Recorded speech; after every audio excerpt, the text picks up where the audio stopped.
नमस्कार। वैसे तो कहा जाता है कि हर सिक्के के दो पहलू होते हैं, लेकिन हमास वो संगठन है तीन पहलू, दो नहीं तीन पहलू है। कहीं पे हमास एक आतंकवादी संगठन है, कहीं पे हमास एक आज़ादी के लिए लड़ने वाला एक सिपाही है, तो कहीं पे हमास एक राजनीतिक पार्टी के रूप में है। आज हम लोग इसी हमास के बारे में जानेंगे कि आखिर ये हमास क्या है, इसकी बनाने की आवश्यकता क्यों पड़ी। इन सब पे आज हम चर्चा पूरी डिटेल के साथ करेंगे। ठीक है, आइए देखते हैं। तो हमास जो है ये एक अरबी शब्द है। हमास का पूरा नाम हरकत अल मुकावमा अल इस्लामिया, या फिर इसे हिंदी में कहें तो इस्लामी प्रतिरोध आंदोलन है। ठीक है, हमास का इतिहास अब जानते हैं। चूँकि हमास के बारे में जानने के लिए आखिर इसका गठन क्यों किया गया, इसके लिए हमें थोड़ा हमास का इतिहास जानना जरूरी है। तो वर्ष 1967 में 6 डे वॉर में इसराइल के हाथों जो है अरबों की हार होती है, और इस हार के बाद अरब देशों को ये एहसास हो गया कि वो आमने सामने के युद्ध में इसराइल को कभी नहीं हरा सकते। देखिए, अरब और इसराइल के बीच में जो विवाद है, जो उस विवाद की जड़ है, इसको मैंने अपने एक अलग वीडियो में कवर किया हुआ है। मैं उसका आई बटन में लिंक दे दूंगा, आप देख लीजिएगा। फिलहाल इतना जानिए कि 6 डे वॉर में जो है 1967 में इसराइल के हाथे अरबों की हार होती है, और इस हार के बाद जो है अरब देशों को ये एहसास हो जाता है कि वो आमने सामने के युद्ध में जो है इसराइल को कभी नहीं हरा सकते। ठीक है, इस 6 डे वॉर के बाद जो है अंतर्राष्ट्रीय प्रयासों से कई बार इसराइल और फिलिस्तीन के बीच शांति कायम करने का प्रयास किया जाता है, लेकिन हर बार जो है प्रयास असफल रहता है। कभी इसराइली इनकार कर जाते हैं तो कभी अरब, तो इसलिए हर बार जो है ये प्रयास असफल रहता है शांति का। ठीक है, अब प्रथम इंतिफादा मूवमेंट, अब ये इंतिफादा मूवमेंट के बारे में थोड़ा जानना ज़रूरी है कि आखिर ये क्या है। तो वर्ष 1987 में जो है गाजा चेक पोस्ट पे, यहाँ ये देखेंगे, ये पहले 1967 में 6 डे वॉर से पहले जो है ये गाजा पट्टी पूरा कहलाता था, लेकिन 6 डे वॉर के बाद जो है इधर इसराइल का कब्जा हो गया था और इसने यहाँ पे एक चेक पोस्ट लगा दिया था। तो इसी चेक पोस्ट के पास जो है कुछ फिलिस्तीनी ग्रुप प्रदर्शन कर रहे थे। देखते ही देखते जो है प्रदर्शन उग्र हो गया, और इस पे जो है इजरायली सैनिकों ने उन पे गोलियां चला दी, जिसमें 4 फिलिस्तीनी मारे गए और कई लोग घायल हो गए। इसके बाद जो है यह प्रदर्शन पूरे फिलिस्तीन में शुरू हो गया, और इसे ही प्रदर्शन को जो है अरबी भाषा में इंतिफादा कहा गया। अब इस इंतिफादा का मकसद था जेरूसलम, वेस्ट बैंक और गाजा पट्टी से इसराइल को आज़ाद कराना। यहाँ ये जेरूसलम है, और ये पूरा वेस्ट बैंक, और ये पूरा गाजा पट्टी, इसको जो है इसराइल से आज़ाद करवाना, यही इंतिफादा का जो मकसद था। ठीक है, इसके बाद इसी इंतिफादा मूवमेंट में जो है हमास संगठन का नींव पड़ता है। इस मूवमेंट के दौरान, इंतिफादा मूवमेंट के दौरान जो है 1987 में मिस्र के सहयोग से फिलिस्तीन के एक मौलाना जो है शेख अहमद यासीन, इन्होंने हमास संगठन की स्थापना की। अच्छा, जिस वक्त हमास का स्थापना हुआ हमास संगठन का, उस वक्त ये डिक्लेयर नहीं था कि आखिर ये हमास संगठन क्या है, एक राजनीतिक संगठन है, एक सैन्य संगठन है, आखिर किस तरह का संगठन है, ये डिक्लेयर नहीं किया गया था। 1988 में जो है हमास अपना पहला चार्टर जारी करता है। अपने यहाँ इंडिया में हर पार्टी का एक मैनिफेस्टो होता है चुनाव के वक्त, तो इस तरह से हमास संगठन ने भी अपना एक चार्टर जारी किया। उसमें जो है उसने अपना मकसद ये बताया कि उसे पूरे फिलिस्तीन में जो है इस्लामिक सोसाइटी का गठन करना है। अब पूरा फिलिस्तीन कौन सा, तो ये पूरा फिलिस्तीन जो अभी इजराइल है और जो फिलिस्तीन है, दोनों मिला के कभी ये फिलिस्तीन हुआ करता था, तो ये पूरे फिलिस्तीन पे जो है इस्लामिक सोसाइटी का गठन करना, ये हमास ने अपना मकसद बताया 1988 के अपने चार्टर में। ठीक है, उसके बाद जो है अब हमास जो है अपने गठन के बाद शांति के मार्ग में किस तरह रुकावट बनता है, ये हम लोग देखते हैं। तो 1992 में जो है हमास के सैन्य विभाग का गठन हुआ है। अब तक जो हमास का जो गठन हुआ, इसमें ये क्लियर नहीं था कि आखिर हमास क्या है, एक राजनीतिक संगठन है, एक सैन्य संगठन है। लेकिन 1992 में जो है हमास के अंदर ही एक सैन्य विभाग का गठन होता है। ठीक है, और 1993 में हमास तब चर्चा में आ जाता है जब वो पहली बार एक सुसाइड बॉम्बर अटैक करता है इसराइल के भीतर। ठीक है, अब 1994 में ओस्लो सम्मेलन होता है, जिसके मुताबिक जो है गाजा और वेस्ट बैंक के लिए फिलिस्तीन अथॉरिटी का गठन होता है। यहाँ ये गाजा और ये वेस्ट बैंक, तो यहाँ पे जो है एक फिलिस्तीन अथॉरिटी, या फिर ये कहे तो फिलिस्तीनी सरकार का एक गठन करने का एक प्रस्ताव होता है। तो अब ये मान लिया जाता है उस वक्त 1994 में कि अब जो है इस इलाके में अब शांति रहेगी, क्योंकि यहाँ पे एक फिलिस्तीन के लिए भी अलग सरकार का गठन हो रहा था, तो यहाँ पे अब शांति कायम रहेगी। लेकिन ऐसा होता नहीं है। इसके बाद जो भी है हमास जो अपने आत्मघाती हमले, सुसाइड बॉम्बिंग, फिदाइन हमले ये सब जारी रखता है इसराइल के भीतर। इस कारण जो है यूएसए ने 1997 में हमास को आतंकवादी संगठन घोषित कर दिया, ठीक है, क्योंकि ये हमास शांति के मार्ग में रुकावट बन रहा था। इसराइल और फिलिस्तीन के बीच जो शांति की शुरुआत होने वाली थी, जो शुरुआत हो रही थी, उसमें ये रुकावट बन रहा था, अपने हमले इसराइल में जारी रख रहा था। इसलिए जो है हमास को आतंकवादी संगठन घोषित कर दिया यूएसए ने 1997 में। उसके बाद द्वितीय इंतिफादा मूवमेंट शुरू होता है। अब इसका क्या कारण था? तो वर्ष 2001 में जो है इसराइल के उस वक्त के प्रधानमंत्री एरियल शेरोन जो है जेरूसलम स्थित टेम्पल माउंट जाते हैं, जो यहूदियों का एक पवित्र स्थल है टेम्पल माउंट। तो यहाँ पे एरियल शेरोन जाते हैं। तो फिलिस्तीनियों को जो लगता है कि इसराइल जो है ये टेम्पल माउंट पे कब्जा करने की प्लानिंग बना रहा है। इस घटना के बाद जो है दूसरा इंतिफादा मूवमेंट शुरू हो जाता है, जमकर प्रदर्शन होने शुरू हो जाते हैं। अब इस दूसरे इंतिफादा मूवमेंट में जो है ये इसका लीडर जो है ये हमास बन जाता है।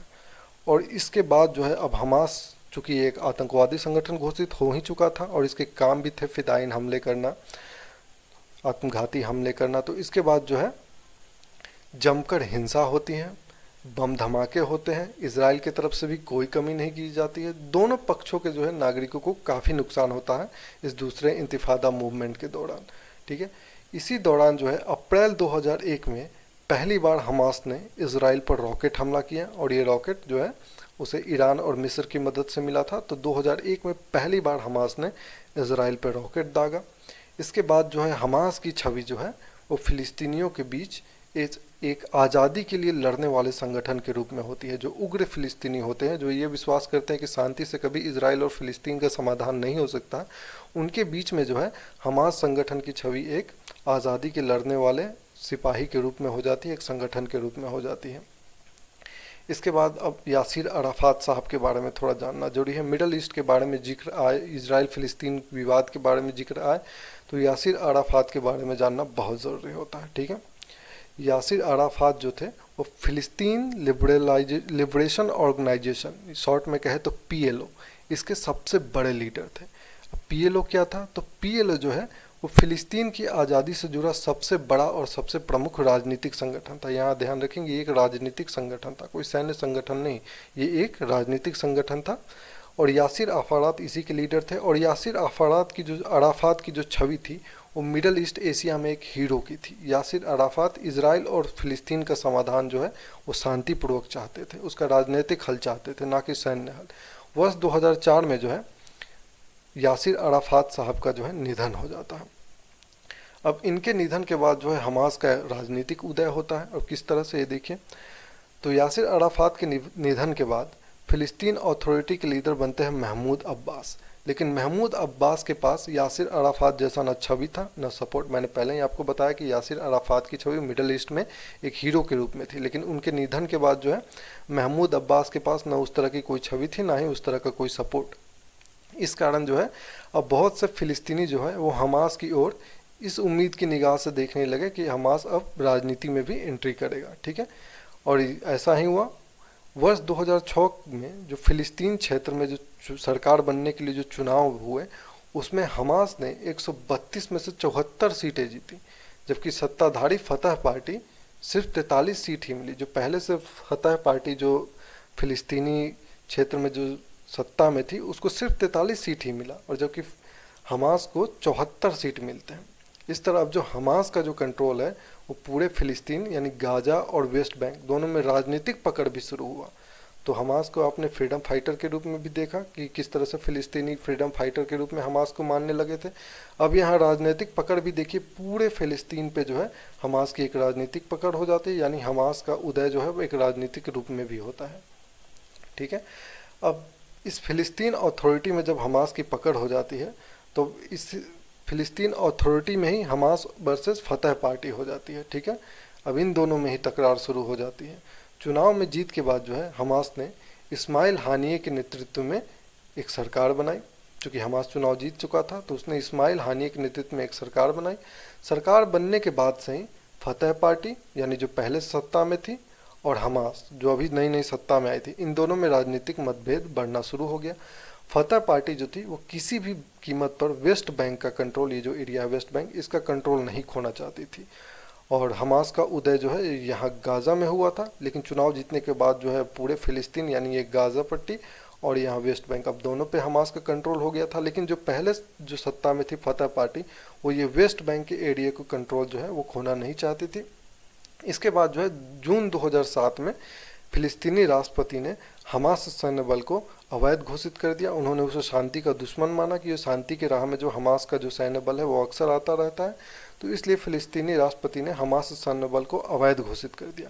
और उसके बाद गाज़ा पे चूंकि पूर्णतः हमास का ही कंट्रोल था शुरू से लेकर अब तक, उस पर किसी तरह के राजनीतिक हस्तक्षेप नहीं होते थे, तो इसमें भी विवाद छिड़ गया। और इस विवाद को लेकर जो है राष्ट्रपति महमूद अब्बास ने चुनी हुई सरकार जो हमास की जो सरकार थी उसको बर्खास्त कर दिया। इसके बाद जो है फिलिस्तीन अथॉरिटी में जब फूट पड़ गया, यानी हमास और फतह में जब मतभेद हो गया, फूट पड़ गया, तो इसके बाद जो है 2006 के बाद जो है कभी चुनाव हुए ही नहीं फिलिस्तीन अथॉरिटी के लिए। अब 2007 के बाद से यहाँ गाज़ा पट्टी पे पूर्णतः हमास का कंट्रोल है और ये वेस्ट बैंक पे जो है फिलिस्तीन अथॉरिटी यानी यूँ कहे तो फतह पार्टी का कंट्रोल है।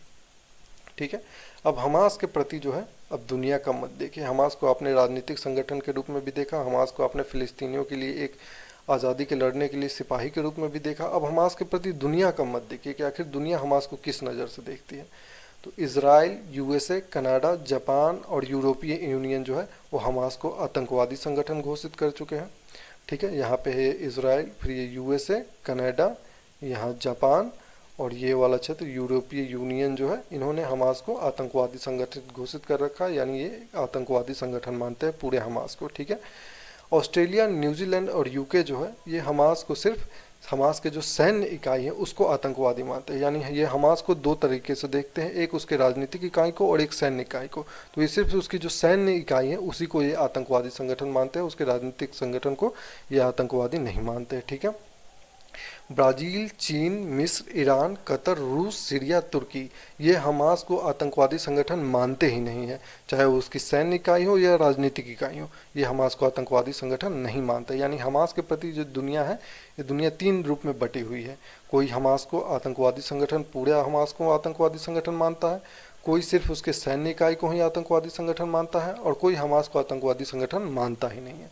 ठीक है, अब यूएन का मत देखिए तो वर्ष 2018 में जो है यूनाइटेड नेशन में अमेरिका द्वारा हमास को एक आतंकवादी संगठन घोषित करने के लिए प्रस्ताव लाया गया, तो यूनाइटेड नेशन द्वारा उस प्रस्ताव को खारिज कर दिया गया। यानी यूनाइटेड नेशन के नज़र में भी जो है हमास एक आतंकवादी संगठन नहीं है। ठीक है, अब मैंने आपके सामने ये तीनों पॉइंट रख दिए, एक आतंकवादी के रूप में, एक राजनीतिक संगठन के रूप में और एक आज़ादी के लड़ने के लिए सिपाही के रूप में। अब आप खुद से तय कीजिए कि आपकी नज़र में हमास क्या है। ठीक है, मिलेंगे नेक्स्ट वीडियो में। बहुत बहुत धन्यवाद।